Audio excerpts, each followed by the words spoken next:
Welcome to episode 176 of the Forward for 50 podcast, where we interview people over 50 who are pursuing new direction for their lives. It's an opportunity for men and women to tell their stories their way and in their own words. I'm Greg Gerber, the founder of Forward from 50 and your host for today's show. Today I'm joined by David Frost. He's a retired naval officer, author, endurance athlete, and world record holder who proves that age is not a limitation unless you allow it to become one. At age 73, David recently helped a team set a world record by rowing the equivalent of 189 miles on an indoor rowing machine over a 24-hour period. But his story goes far beyond athletic achievement. In our conversation, David shares several important lessons for anyone moving through midlife and beyond. First, he explains why finding your personal kryptonite can help you to live longer, healthier, and more vibrant years. For David, that meant discovering a hereditary heart condition before it became a life-threatening problem.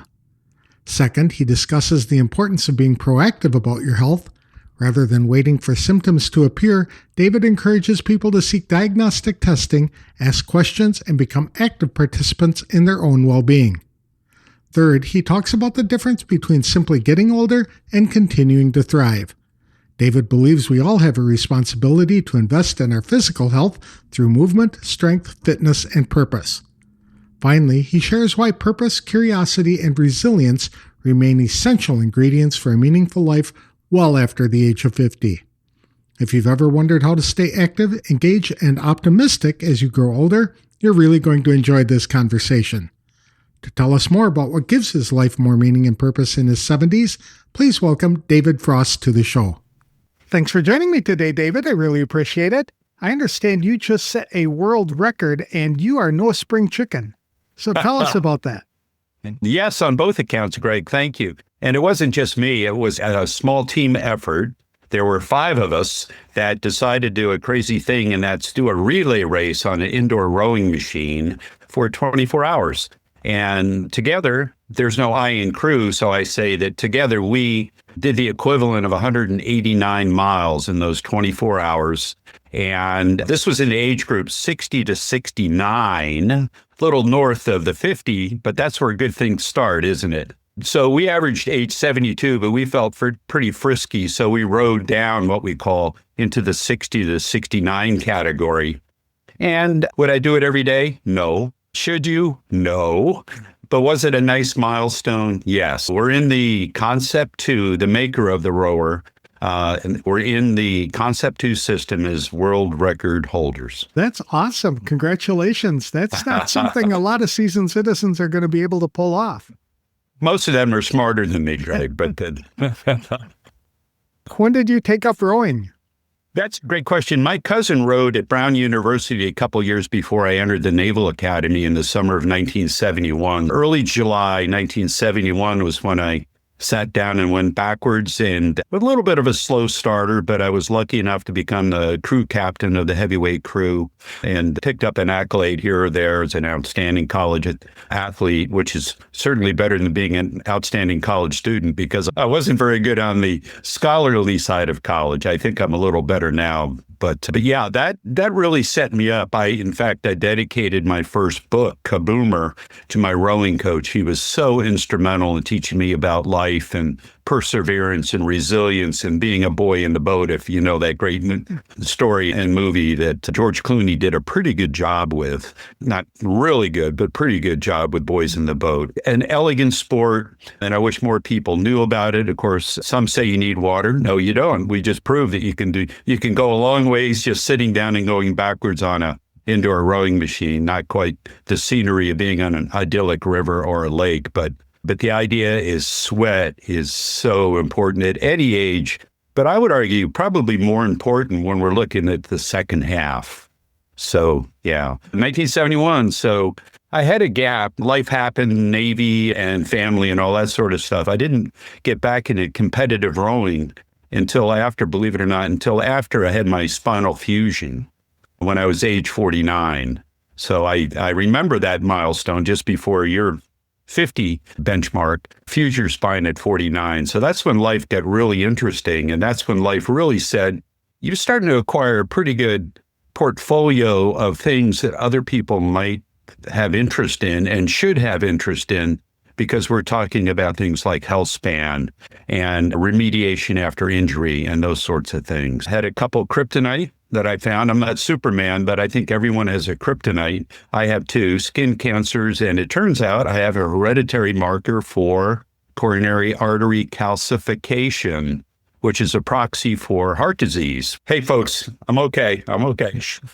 Yet that proxy says that I have a little messenger that says, oh, when you exercise real hard, we're going to send in calcium and patch your coronary arteries. That was kind of interesting. So the good news is, and in fact, there was a wonderful doctor, it wasn't Dr. White, but a great cardiologist said, one of the ways to live long, so for your listeners, male and female, approaching 50 or north of that, one of the best ways to live long is find out your kryptonite early and then deal with it. So I have two. I hope others that if they have kryptonite are dealing with it in an upbeat fashion. If they haven't found it yet, I'd ask them to be resourceful and really be a pain in the neck and get in and see the doctor and ask lots of hard questions, get lots of clinical diagnoses to help you shape your future. I argue that 50 years is what? Is that 18,000 sunrises? You want them to be vital sunrises, not, oh, I can't get out of bed because I hurt, that kind of thing. That's right. You had a coronary wake-up call in your 70s that kind of altered the direction of your life. What happened? So I had a strange sensation in my chest, one I'd never recalled having before. This is after we actually won, but we had a major crew race 2 years ago. So at the age of 71, I called my primary care doctor. I'm not bashful. I know a lot of guys are. I'm not bashful about asking for help. If you sense something, I ask your listeners to say something and reach out. So I reached out to my PCM and they said, you haven't ever seen a cardiologist. Why don't we do that? So I got set up with a cardiologist and had my heart imaged, ultrasound, which is pretty fascinating. Very important to know how that ticker that's going to beat possibly 3 billion, 4 billion times in your life never rests. And my goodness, it's a fascinating muscle. It has more mitochondria than skeletal muscle does. And it's there for us. But what happens when it's not getting fed by the arteries? It turns out I was getting fed. It's just I have a core on the inside of my coronary arteries, deposits of calcium, which is kind of like the cavalry when our body senses inflammation, that cytokine, just like the COVID cytokine storm. In my case, it was calcium responding to the cytokine, the interleukin and the cytokine and all that medical talk. It just so happens that I have calcium in the wrong place. And I have plenty in my bones. That's good. But I'd rather not have it in my coronary arteries. So that is considered atherosclerosis, Greg. And what is the leading cause of death in America for men and women? Atherosclerosis, cardiovascular disease. So amen. I had a wake-up call 2 years ago. I just saw the cardiologist yesterday. And it's so ironic that my blood chemistry is pretty neat, except for one inflammatory marker, which they only recently have found. It's called lipoprotein A. There's several. If you go in for a blood test and they say your cholesterol levels are fine, you say, no, I want a real blood test where you measure CRP, where you measure ApoB, and where you measure lipoprotein A, because these are the inflammatory markers that apparently lead to heart disease. So what is disease? Disease means things aren't easy. They're not quite right. It doesn't mean you're going to die yesterday or tomorrow. Hopefully you're not. But disease is not a death sentence. It just means you're aware of it and you deal with it. So yeah, it was quite a wake-up call. And these last 2 years are the genesis of what will be book number 3, called Burden ? Or Banish ! I want us to banish America's top killer. That's a worthy goal. Absolutely. Thank you. And 80% of your listeners probably have some amount of coronary disease, not knowing it. Our bodies are amazingly good at hiding things until all of a sudden they don't hide. And then you're ending up looking at a bunch of white coats and bright lights and saying, what happened? Mm-hmm. And that's not good. So 80% of us have either a proxy for heart disease or have something that isn't quite right. In my case, Atherosclerosis means hardening of the arteries. I've still got good blood supply. I'm blessed to be able to do endurance athletics and things like that. And yet I don't have the coronary arteries of a 20-year-old. Right. So we adapt, and that's a good message, is we adapt. Golly, if I could do a little bit of a public service announcement, Greg, please get an ultrasound. It may cost a few bucks of your heart to learn out wall thickness, to learn about ejection fraction, and learn if you have thickening of the valves in your heart. Very important to know, what is my pump doing, the 4 chambers of my pump. Very important. And it's really fascinating. If you have a good tech, you can watch, and it's really cool. So ultrasound is very important. And then I also argue for anyone over the age of 40, I argue should get a calcium scan. And they're pretty cheap now. I think you can get them for under $200. There's traveling calcium scans. And I think they're good enough. They're either going to tell you got a problem or you may not have a problem, but at least it's a cheap data point to find out if you have a proxy measure for heart disease. That's a good thing. My dad died when he was 46 of my goodness, a coronary heart attack. And wow. Just dropped dead. And he was a golfer, walked all the time, and a coach, actually. So he was in good physical health. And you were too when all this happened. So that had to have come as a surprise to you. Really was. I'd never felt that sensation. And the doctors determined it wasn't angina. They thought it might have been. There's a pericardium thing where you get an inflammation of the sac that surrounds your pump. And they thought maybe I got a virus from my grandson. For those of your listeners who have grandkids, you're always getting sick from your grandkids, right? Exactly. Because they're little Petri dishes. So I actually had an angiogram because I wanted to understand what was going on. And they said, except for the fact that you are one of the 25% of all adults that have an extra coronary artery on your left ventricle, which is the pump, the big pump. And that's where there's the calcium. It's in this secondary artery, not in the widowmaker one. So doctor says, listen to your body, do what you want to do. But yeah, it was quite a wake-up call. And it even, Greg, made me do something I've never done before, and that's take a drug. Most people my age, 73, thereabouts, the average number of pills that we take at my age is 5 a day, prescription pills. And that's polypharmacy. And I say, are all those necessary? And I'm not so sure because of all the buzz and stuff you hear about statins, these things that are supposed to lower your LDL, the low density lipoprotein. Guess what? Mine is already rock bottom low.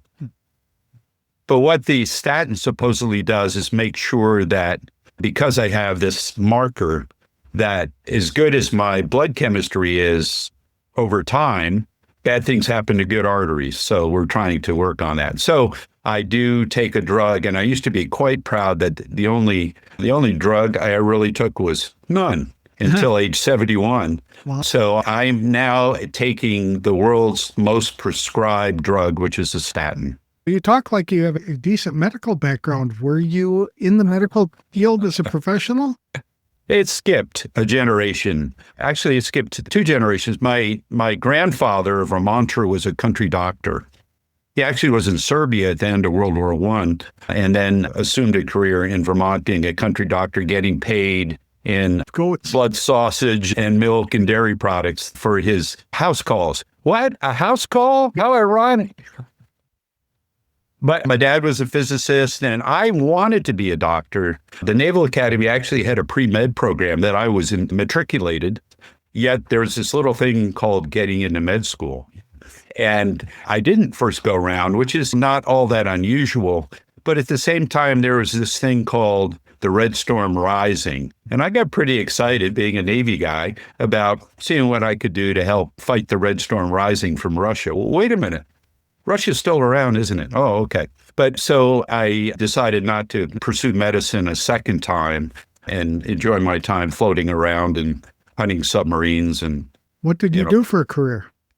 I was on surface lines, so I was on small ships. My specialty was hunting, and if the call ever came to engage Russian submarines. Okay. We were trained to do other things, gunnery and attack, but my primary thing was anti-submarines. Later, I was involved with mines, which is very important now when we hear about the Straits of Hormuz. But yeah, it was a lot of responsibility, and it really made me really think that I had purpose. Now, doctors have purpose, and I'm not saying I still love medicine in answer to your question, and I'm intrigued by it. But what I'm really intrigued by is trying to make things practical that I can understand and trying to help other people understand. So book number 3, I call them ticker tapes. Did you know? Ticker tape number 1, that kind of thing. And so my operating systems to try to take complex things like our cardiovascular pumping system and try to share things for others so that they can appreciate our amazing bodies. It's so confusing for some people to hear these doctors and medical professionals ranting about with these big, long medical words, and you have no idea, and it goes over your head. And it sounds like you are encouraging people to actually slow down and listen to their bodies and follow the instructions that the body is sending. Absolutely. If you send something, say something. Or if you don't send something, please remember that our bodies are extraordinarily good at hiding stuff. They're like the squirrel and the nut in the wintertime in Wisconsin, right? Maybe not so much in Arizona. But where'd that nut go? It's here someplace, and then when you find it, it's rotten. Yeah. So you don't want to find a rotten artery too late. So diagnostics, I call them an X factors, Greg. X factors are those little bit extras that help us set ourselves apart. We're pretty special. We're part of the 125 million Americans. And some of us are in almost to the fastest growing population segment in America. It's fascinating that you're forward from 50, you're talking to an audience that's it's been through a lot. It's got a long way to go if all goes well, but we want it to go long and go well. And the subtitle of book number 1, Kaboomer, is Thriving and Striving. We're actually, it's amazing that a man in America, the demographic average of age in America is 76 or 77 years.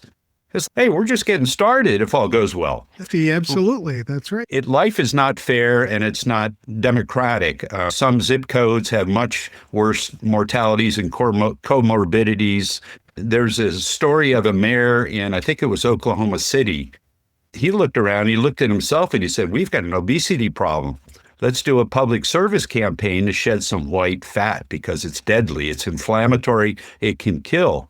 And they had a very successful campaign. So my point is that health and fitness is not democratic. Yet, it's so important, regardless of your zip code and regardless of your upbringing and regardless of whether your parents maybe dealt you a card that's not a trump card. They dealt you a bad card, the Joker. So if you get dealt a Joker, the key is to find it early, find your kryptonite, and then do something about it. Don't sit back and take it passively for 2 reasons. 1, it's selfish because you're probably going to become a burden to your caregivers or the system, which sorry, docs in your audience, I call it the sick care system. We're very good at major things like keeping heart attack victims alive. My question is, why don't we figure out why your dad had a heart attack early? Was it the dairy products in Wisconsin? I don't know. He was a smoker. Oh, well, there we go. Yeah. That's right. So that kind of circles back to trying to take a layman's view of complex things like what the doctor rambles with all these drug names. And of course, polypharmacy is how they do it. Okay, next, take this drug and come back in 6 months. Treat the symptom. Yeah. So we don't get to the root cause. So hopefully your enlightened listeners are going to pursue that root cause. I'm much better for it. And my mission in life is to try to share what I've learned so that others hopefully can profit from that. I love the title of your book, Kaboomer. I wish I had thought that one up. What is it about? Kaboomer is, I guess I'm guilty of play on words. I'm told that self-published authors should invent a word or two. So we invented the word staminity, try to have stamina into your 90s. But then what is a kaboomer? There's a kid song named Kaboomer, but for us, kaboomer is a baby boomer not on steroids. A baby boomer is taking 2 pills at a time, and a kaboomer takes 2 steps at a time. So the idea of fighting polypharmacy by motion is absolutely positively critical to vitality. Those that are vital, even if a bad thing happened to you, your recovery is probably in a much better place if you're vital, moving, and if your constitution is strong or stronger than the general population. One of the lemonades that we had from that terrible lemon called COVID-19, if doctors had time to check grip strength before the triage of intensive care or whatever the triage was in those terrible hospital days, if they checked grip strength and grip strength was well above average for a male or female, they said this person's got a good chance of making it. There's a tremendous grip strength is a biomarker for longevity. I didn't know that. So that hack of here is an X factor. It looks kind of like a flying saucer. It's a squeezy thing. And by working with that, if you're on a Zoom call, I'm on with Greg, I can be squeezing my grip tester. But it's very important to remember that part of your grip strength is based on stretching, extending, not just flexing. But my goodness, if your listeners could do one thing, look on Amazon and find a flying saucer, or there are a number of toys. Some people see it as squeezers, but they don't.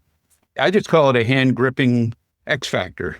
There's probably a better name for it, but if you have Google Lens, you can probably take a picture of that and ask what the heck it is. I'm sorry, I don't remember. The made in China, the tariffed grip tester. But there are some amazing things that doctors really don't say. What are you doing what are you doing? We'll see you in 6 months, take these pills. Oh, walk a little more. That really isn't fulfilling, and that really isn't helping people understand themselves, because each of us, if we're breathing and we can get up from a chair, each of us is an athlete. And I don't believe that the people in white coats appreciate us as individuals. They don't have the time. They're too busy. Unless you're blessed to have a valet medical service, they say, okay, next, see you in 6 months, be well, and call us if you have a problem. That, to me, is not medicine. That is not reducing suffering, but that's where we are. I agree.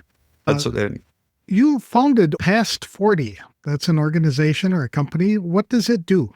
That limited liability company was founded to try to get people to resonate with the idea you don't have to concede to aging. Aging is going to happen. We want aging to happen. We can have felicities of aging, but we don't want. George Burns lived to 100, even though he smoked a cigar every day, supposedly, and maybe had an adult beverage. So he had good genes, but he also had a great sense of humor, which is important for living well. So laugh at yourself, even if your jokes are bad. Go ahead and tell them. And hum in the shower, by the way, even if you can't carry a tune.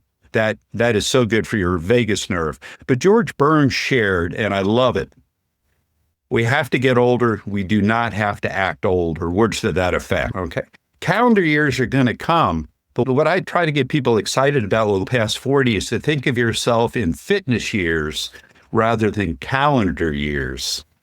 I shared that we, at the age of 72, did our world record in a lower age group just because we were stupid, but also because we thought we could, and we wanted to share that age is a number. It's an important number for the Social Security Administration. And oh, by the way, the Social Security Administration says, I'm going to be dead at age 85. Social Security Administration is a little undermanned right now, but it might be right. I might be dead at 85, and they're probably hoping I am because, but I don't think I'm going to be dead at 85. So what does Past 40 do? Is it a group? Yeah, the group is Dave. So the idea was, without employees, I was trying to establish a platform via social media and books, and even speaking opportunities at corporations and retired organizations to get people excited about finding those little X factors, those little bit extras to try to make us thrive and strive. Number one, because I asked the rhetorical question, who wants to die earlier and easier? I want to be late to my own funeral. I think that would be fun. It's just, hey, what's going on? Oh, it's not my day yet. Oh, I'm going to be dead a long time. So I think I have an obligation to try to inspire others with a theme like Past 40. Maybe it's catchy. I love the catchy nature of your podcast. So if that gets people's ear, good. And then if we get them to have actions to call rather than calls to action, That is what I'm really excited about. So Fast 40 is just a one-person company right now, a limited liability company in the great state of California. But I thought that my words and deeds, my by example, my books are experiential. They're sweat-based and science-backed. And I try to break down complex things into things like ticker tape so that hopefully people can say, oh, I didn't know that. 60,000 miles of plumbing. Inside the body? Inside our bodies, average. Bigger person may have more, highly developed arterial system may have more. 60,000 miles. That little fraction of a horsepower pump is pumping through. It's extraordinary. And that makes the gas pipelines from Canada look pretty simple. That's a good... So we're extraordinary organisms, yet we want to honor them. We do not want to abuse them. And we want to find out when things in those extraordinary organisms are not doing so well. So for right now, the limited liability company is just Dave, and hopefully his leadership by example. What are some of the other books that you've written? So book number 1 was Kaboomer, and that was Thriving and Striving into Your 90s. And very important for your wonderful listeners, there's a man and a woman on the cover, because we know that women tend to live longer than men, but now we're finding out that women have more dementia-related diseases than men, maybe because they live longer. So very individualized, bespoke focus on how do we thrive and strive. And each of us is different. Each of us needs to be a student of our endeavor. Because I'm a kaboomer, that now I do take pills, unfortunately, but the joke was that I take 2 steps at a time, not 2 pills at a time. So that was Kaboomer. Launched in the middle of COVID on my mother's birthday, June 16, 2020. Then I said, okay, maybe the first way to socialize that first book is to write a second book. So the first one was for baby boomers. The second one is for Gen X. The folks that some are approaching 50, some are beyond 50, already in their second half performance. And the more I researched and the more I look back at my own journey in fitness years, there's nothing as fundamental in our physical bank as functional strength. So I launched this in January of 2024, arguing of the 7 S's: strength, stability, stamina, stretching, don't stress, get restorative sleep, and eat anti-inflammatory sustenance. 7 S's in my model. The cornerstone of that physical bank is strength. Strength means independence. Strength means so many things: higher metabolism, muscles. If you have adequate muscles and don't suffer from sarcopenia, Greg, if you did happen to fall, and we hope you don't, but if you did happen to fall, you're going to bruise muscle, not break a hip or a shoulder. So there's tens of wonderful reasons to be functionally strong. Oh, I don't have time. Horse feathers. You showed that twice a week, 45 minutes a day. Get sore, get sweaty. That's enough to offset. We cannot avoid sarcopenia, but change the trajectory. You are showing the book, but why don't you tell people the name of the title for those who are listening to the podcast? Thank you, Greg. So the title is Strong to Save, Your Gen X Imperative to Die Harder and Later. Your Gen X Imperative to Die Harder and Later. So Gen X is 45 million Americans, many of them at the unhappiness U curve in life, aren't they? Studies have said that about age 50, dogs, dependents, divorces, and the workplace cause stressors in life where your journey is, they say, is unhappiest right when we're trying to talk to you about being strong to save. Put on your big boy pants, man up, and let's get happy. How do you do it? Sweat is a wonderful way to get happy. Hit a punching bag or do a high intensity interval or something to get excited. And oh, by the way, there is a man and a woman doing it. In this case, a transverse plane exercise. That means twisting, which is really important. So that was book number 2, Strong to Save, because who wants to die earlier and easier? Mm-hmm. And strength is so important for everyone, but particularly in mid-age when we really start to see the impact of that dreaded word sarcopenia, which means loss of flesh. Again, we cannot avoid it. At age 70, you could lose 1/3 of your skeletal muscle if you don't fight it, if you don't move heavy stuff. And of course, if you don't replenish your body with enough amino acids and protein and peptides to make it happen. So those were 2/3 of the triad. And then lo and behold, I was trying to think of something generational, a single generation. I said, wait a minute, I wasn't in my 30s. That was a long time ago. Maybe I will have trouble writing about that from an experiential point of view. So what I did was did a multi-generational manuscript, which is now being worked on and hopefully will be published this year. That's the burden ? Or banish ! I want us to solve this terrible #1 killer of Americans, because most of it is preventable and most of it we can change the trajectory by. I wish it was a more complex thing, but it's very simple. Move more and eat to live instead of live to eat. And don't be lazy. That really is time and again. Centenarians have purpose. They move, they get up from the ground. They don't eat a lot of red meat. Maybe they have a little wine, but they make it to 100 because they have purpose. Oftentimes they're in multi-generational communities, so young people around keeps you young. But the blue zones is very much a believable thing. And I don't live in a blue zone, although the Seventh-day Adventists in Loma Linda, that's the only blue zone in America, in the Inland Empire in California. It's the Seventh-day Adventists tend to be a vegetarian. They have very strong family ties. They have faith and they have purpose, and they have a very high preponderance to make it to 100 if that interests people. That's excellent. If you could roll the clock back, is there anything you do differently? I certainly would. In my case, now that I know, finding out, Greg, at the age of 71, that since the day I was born, and unfortunately, I love my parents, but they gave me something that caused disease. It's hereditary, this thing called lipoprotein A. So if there's anything that I could do differently, I would have invented a test for lipoprotein A 20 years ago, because now we know that working too hard, too fast for too long is not smart. And in my case, as a marathoner, as a aging rower with high intensity workouts, when I was in college a long time ago in the 1970s, about half of our workouts were high intensity, about half.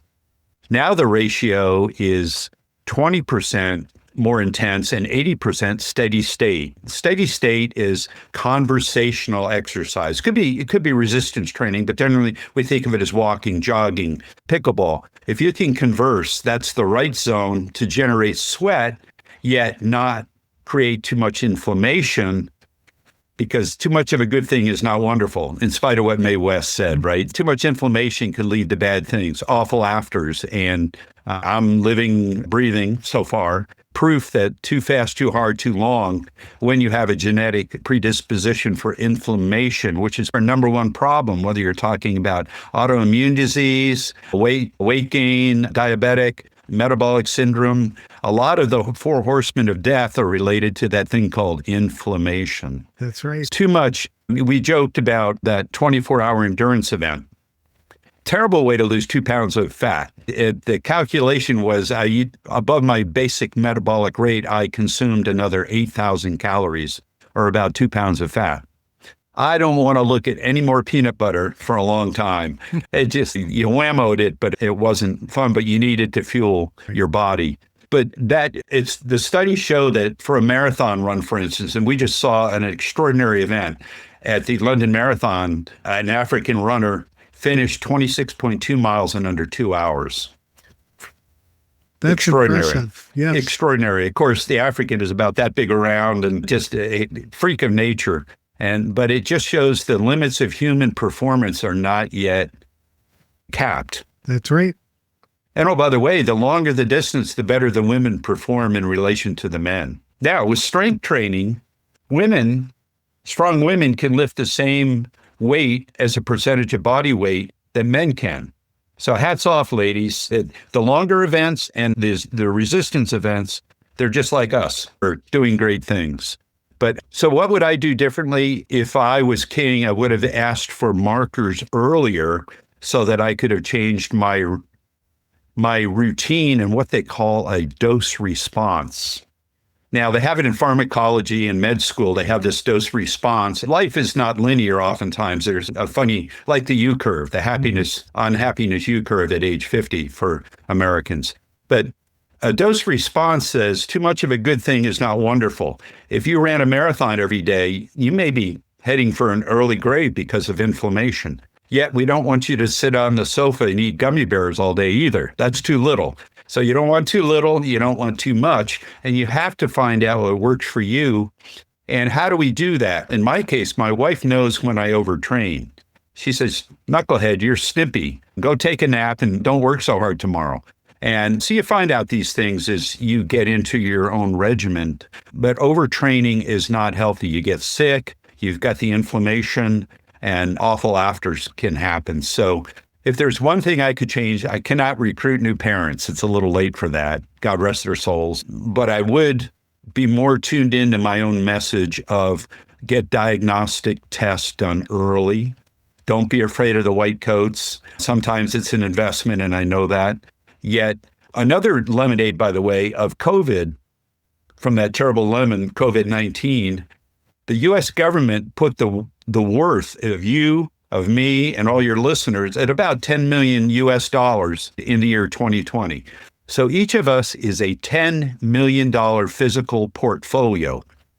So I asked the rhetorical question, what do I do with a $10 million portfolio? Do I put it under my pillow or try to nurture it, invest in it, and get a return on my investment? And that's really my theme is if we, in our amazing lifestyle in America, have the ability to nurture, grow, and sustain a $10 million portfolio, a lot of it is sweat. So I ask everyone to look in the mirror and say, I'm a $10 million physical portfolio. What am I going to do about it? And the answer is try to find out your kryptonite, number one. But number two, try to get it right most of the time. If you go to a wedding, have a piece of cake. You don't have to live like a monk. You have to get it right most of the time. And just try to be smart about the important, simple yet hard things of restorative sleep. In America, it's hard to eat clean, particularly in some zip codes. Yet it is so important because of that I word, inflammation. Eskimos can eat blubber and live a long time. You know what kills Americans? Speaking English.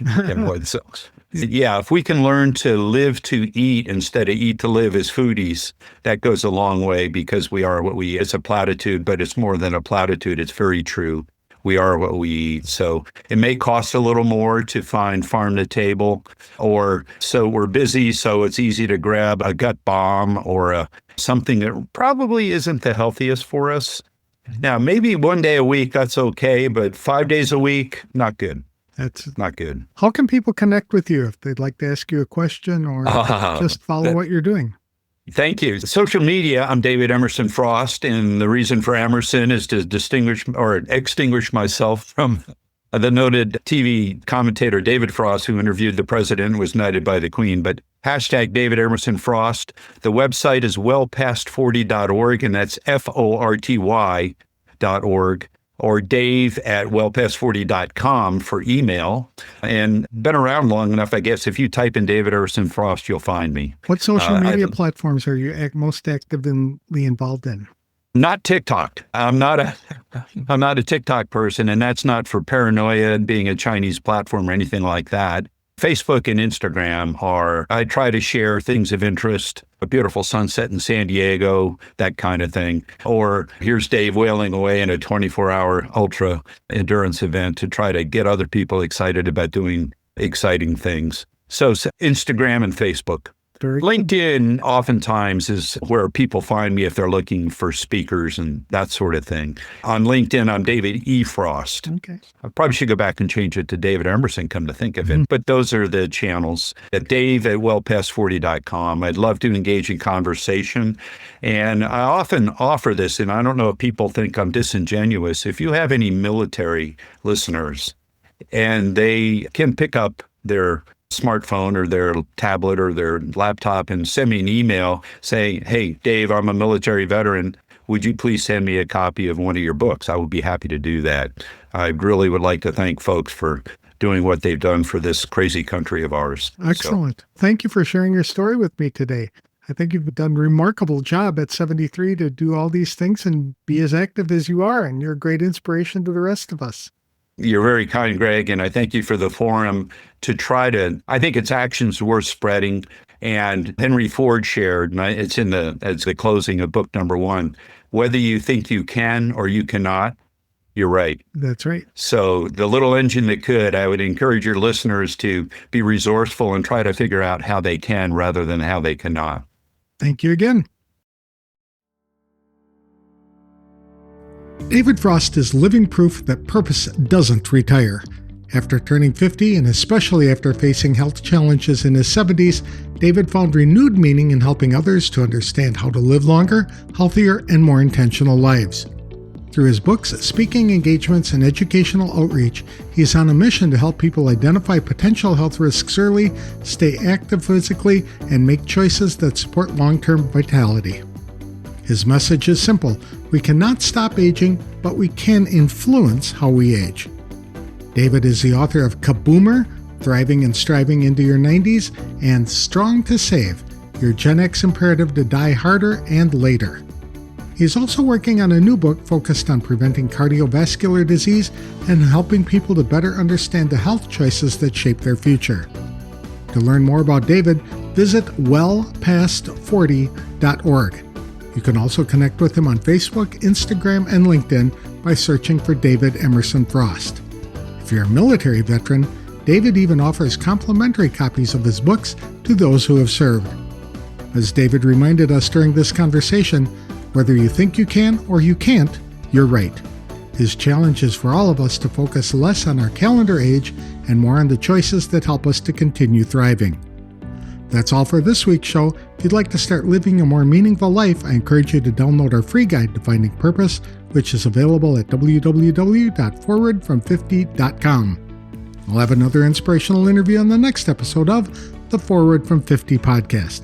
Thanks for listening, and if you like the show, please consider leaving a review wherever you download the episodes.